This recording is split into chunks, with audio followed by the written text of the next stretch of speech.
有人说窗开得太久会有风来，我却坚信那一束清丽的光会被风敲开，在牧歌的缠绵中陪你几度夕阳，在暮鼓晨钟声里与星星与月亮一起畅谈到天亮。就好比全能的安娜一样，她凭借一己之力，在深山幽谷中建出了100亩大庄园。为了改善自己的居住环境，她化身为当世之鲁班，制作出了奢华的木床，并成功在雾海深处打造了一间童话木屋。每一个令人窒息的黑夜，都会在黎明的曙光召唤下，以崭新的姿态开启新一天。随着时间的推移，平衡也被瞬间打破，笼罩于庭院的迷雾也终是如潮水般的四散退去，一切又变得清晰了起来。大地万物也苏醒了过来，坐落在幽谷中的拱桥也迎来了小鸭子们的青睐，横架在河面上提供着庇护。虽然进入了暖冬时节，但山谷中的早晚温差还是比较大的。一大早，安娜就来到了厨房忙碌了起来，升起火炉，烧好开水。安娜来到了竹屋平台上，由于今天是每年的12月24日，安娜打算度过一个不一样的节日。盘腿坐在平台上，把前几天留存的芋头处理了一下，准备吃顿好的犒劳一下自己。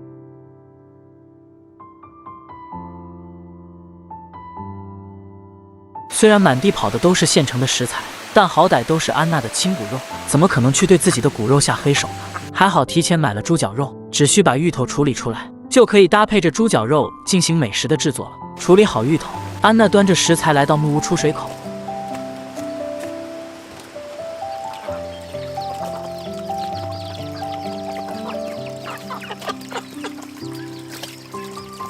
放置上导流板，在出水口把食材清洗了一会，端着食材来到了厨房，把火烧旺，架上小锅，把处理好的猪脚肉倒入小锅里，稍稍加热后加入洗干净的芋头，简单的放入调料进行搅拌。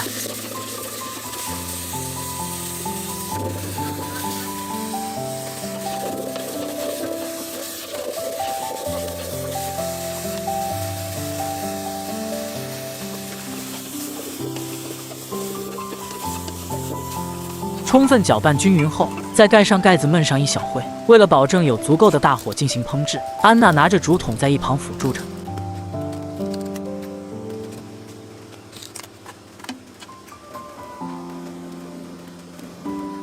等待火候差不多了，再给锅里加入烧好的开水，把底部的食材翻动一下，防止食材粘锅，然后继续盖上锅盖进行熬煮。此时就不需要再次调整火焰了，用小火进行熬煮就可以了。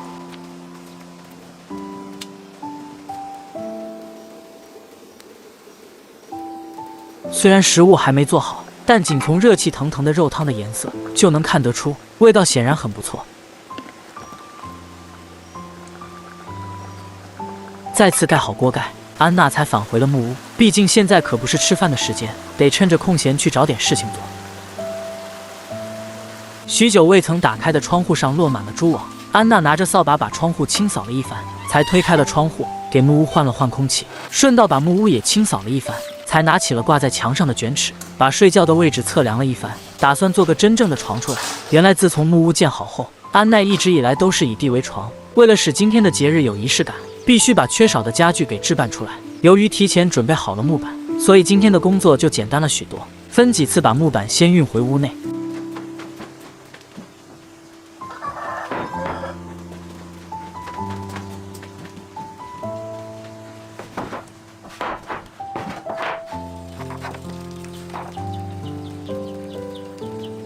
对于安娜来说，相比于建设木屋，制作的小木床简直是手拿把掐，还是一样的熟练操作步骤。先把木板堆在一起，方便下锯的时候提高工作效率。在木板上依次画好标记。由于要精确制作床板，所以木板的位置还是得仔细调整一下，才能开始下锯。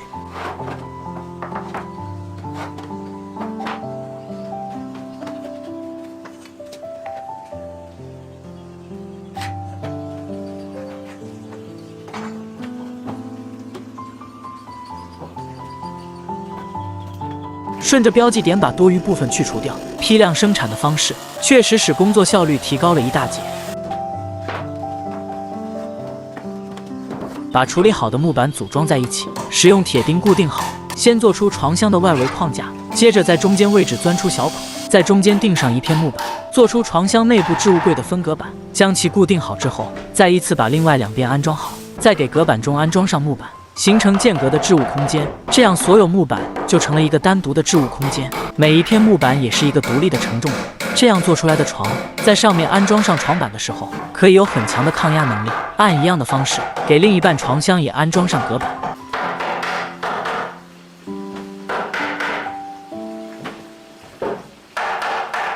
最后再用电推爆，把每个接触面都仔细刨一遍，处理出光滑的平面来，方便后续木板的安装。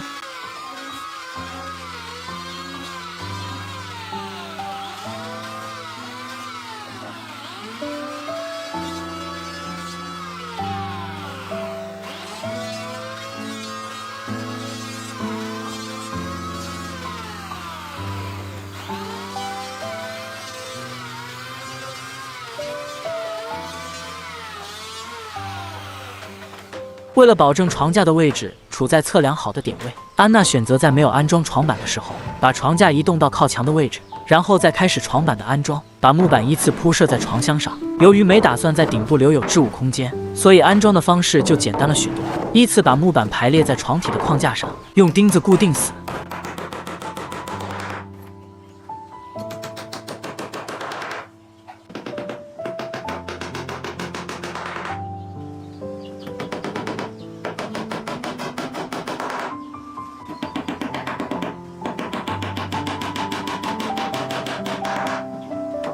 最后在需要留存置物空间的地方，单独做出活动床板就行了。为了保证床板能随时顺滑地打开，安娜在床板的连接处凿上了凹槽，再给上面安装上活动荷叶，把安装好的荷叶床板和另一半床板组合在一起，用铁钉把两扇床板连接起来，床的建设就完成了。安娜仔细测试了床板打开的顺滑度，用自己的小身板测试了下床板的抗压能力。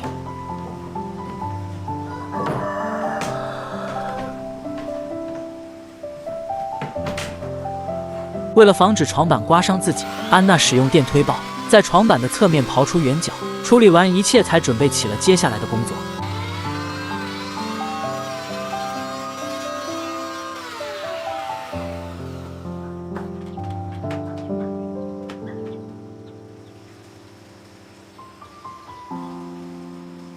你想过普通的生活，就会遇到普通的挫折；你想过上最好的生活，就一定会遇上最强的伤害。这世界很公平，你想要最好，就一定会给你最痛。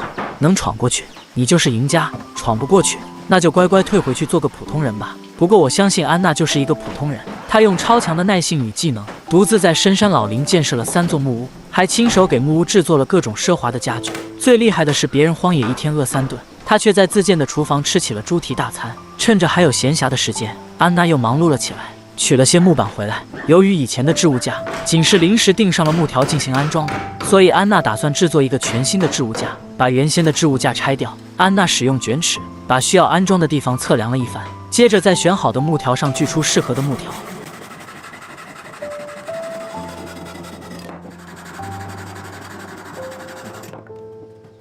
先使用锯好的木条安装出支架，为了保证支架的牢固性与立柱相交的点，必须用4个铁钉固定好，依法制作出其他的支架，再给上面覆盖上木板，使用铁钉把木板两侧固定在支架上方，一个漂亮的置物架就做好了。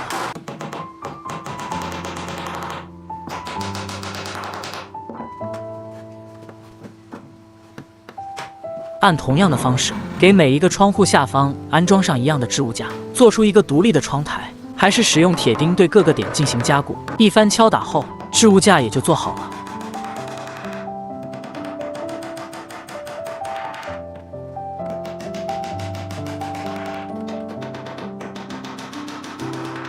安娜拿着扫把开始清扫屋子。由于床底制作了单独的置物空间，所以工具也算有了个好的归宿，再也不用摆在外面占地方了。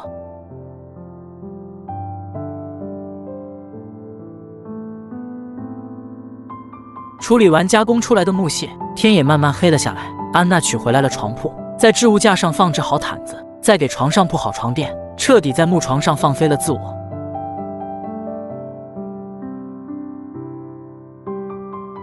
看着渐渐变暗的天色，安娜忙碌了起来。毕竟一个有仪式感的节日，可得好好把木屋给装饰一番。把门口的花盆搬了回来，摆在刚做好的窗台上。虽然只有她一个人，但木屋氛围也得拉满。安娜来到菜园中，把落在园子里的枯叶捡拾干净。采摘了2把小葱，来到了出水口，把小葱清洗了一番，在辣椒树上摘了点小辣椒，呼唤着孩子们前往了厨房。远处山谷中雾气缭绕，把夜幕前的山涧装饰成了仙境一般。宁静的山涧间，只有一个小厨娘在忙碌，忙了一整天。早上做的食物也放置凉了，安娜只能重新点燃火炉，把美食加热了一番。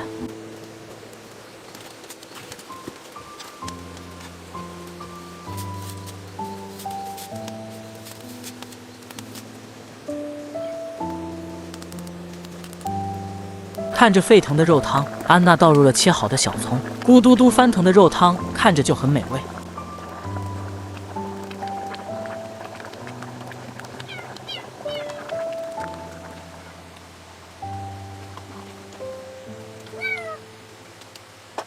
拿着碗盛了一大碗，享受起了美味的芋头猪脚饭。看着一旁的小猫咪，安娜给猫咪也来了一点，自己才端着碗开始大快朵颐起来。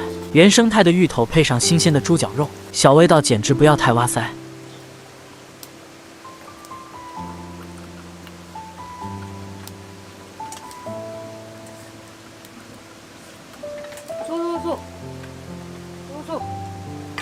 吃完美味，还不忘给狗子们来一口。看着抢食的狗子，满眼充满了溺爱。喂食完狗子，安娜才返回了木屋，放好枕头，拉开毯子，准备在新的木床上美美的睡一觉。当然，为了避免蚊虫来打扰，蚊帐可得支起来。忙碌的一天就这样过去，虽然只有一个人度过了的洋节，但也过得很充实。一个本该是享受爱情滋润的花季少女，却赤脚在山林跑了3年。凭借着各种本领的加持，盖出了100亩庄园，还靠着售卖各种山货走上了人生巅峰，成功拥有了他人生中第一双真正意义上的鞋子。清晨的山涧热闹非凡，各种叫声汇聚而来。坐落于雾海深处的庭院，俨然成了一处幼稚园。小鸭子也在河水中轮番表演着倒栽葱的绝活，猫咪也扎堆在一起，瞪着琥珀色的眼睛打量着周围。一大早，安娜就来到了厨房，点燃了熄灭掉的火炉，烧了一壶开水，给一会进山采山货做起了准备工作。小猫咪也慵懒地趴在炉子旁，接受着火焰的炙烤。烧好水，安娜呼唤着狗子跨过木桥，回到了木屋，来到了出水口，打磨起了许久未曾使用的宝刀。毕竟接下来进入丛林，宝刀可是要用到1、2。打磨好宝刀，安娜返回了木屋，收拾好东西，准备出发了。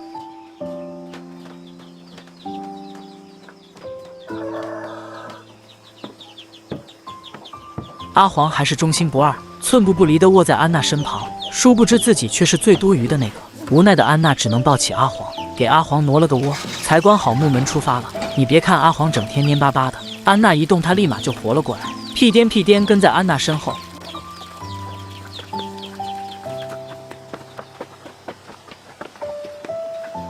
安娜来到厨房，灌好开水，来到竹屋，背起箩筐出发了。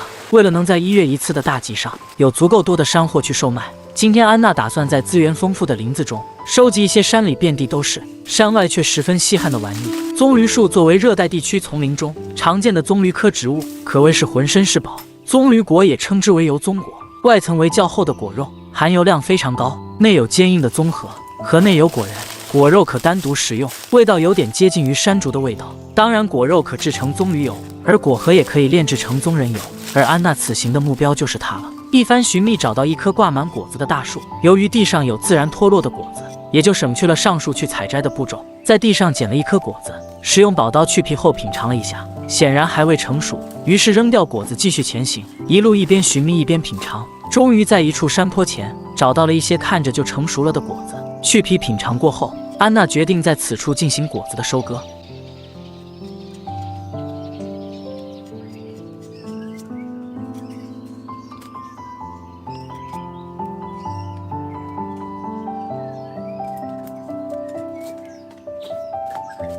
选定了收割的地方，首先要处理掉的问题就是得把地面清理干净，方便自己后续捡去果子。阿黄也安静地待在一旁，给安娜警戒着安全。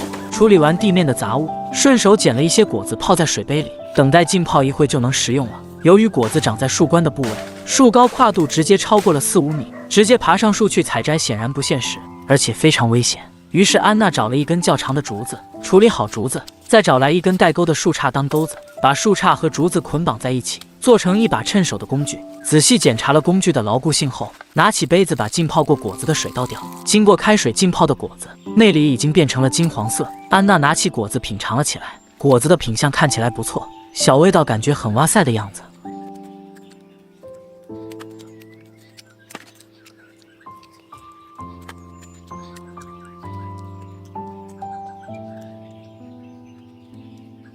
吃完美味的果子，安娜忙碌了起来。毕竟今天来此的主要任务就是收集它。多亏工具做的比较长，刚好能勾住树顶的果子。拿着工具勾住树枝就是使劲拉。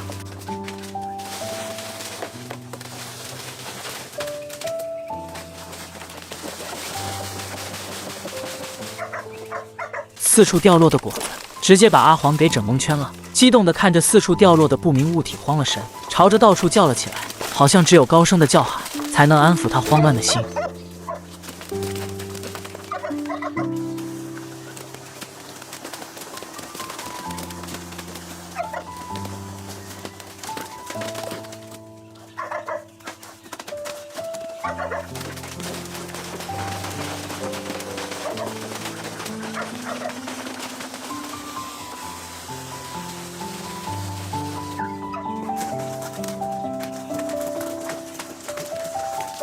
一番摇晃，掉落了足够多的果子。听到动静的阿黄急匆匆地赶往了主人的身旁，生怕安娜出状况，把四处掉落的果子收集起来。一小会的功夫就捡了大半箩筐。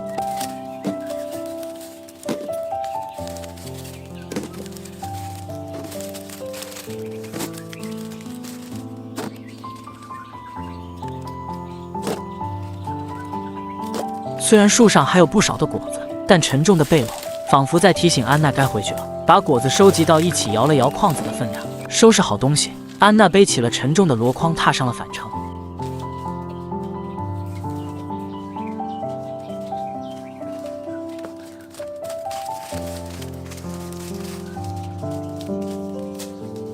经历半天的赶路，安娜带着阿黄回到了竹屋，事事都提前计划的好处就显示了出来。由于走的时候架好了锅，只需把果子倒出来，处理干净杂物就能下锅开煮了。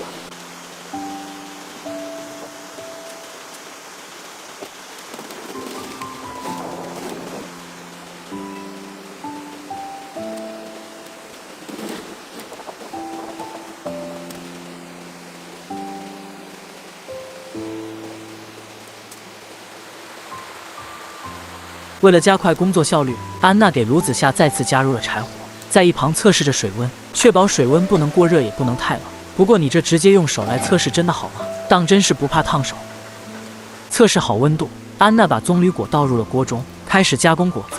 把果子全部倒入锅里，均匀搅拌一番才盖好锅盖。趁着煮果子的时间，安娜来到平台上，把晾晒的芋头装入了背篓，回到竹屋检查了下果子熟了没有。经过熬煮的果子在锅里留下了一层明亮的油花，好在今天只是加工果子，要不然非得提炼油不可。取了个果子品尝了下味道如何，确保熟了后，才把煮好的果子装在袋子里。把煮好的果子分袋装好，再把没有煮的果子装到一个袋子中，方便一会顾客进行挑选。装好背篓，安娜返回了木屋。12月的山林还是有些冷的，安娜换好衣服，穿上了厚外套才来到竹屋。由于箩筐实在太重，安娜只能借着栏杆把箩筐背了起来。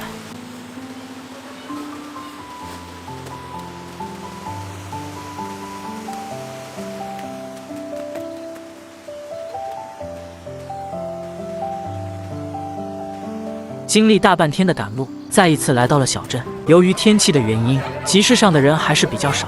安娜找了处空地，询问了旁边的摆摊大哥，得知此处没人后，才卸下了箩筐，开始了摆摊之旅。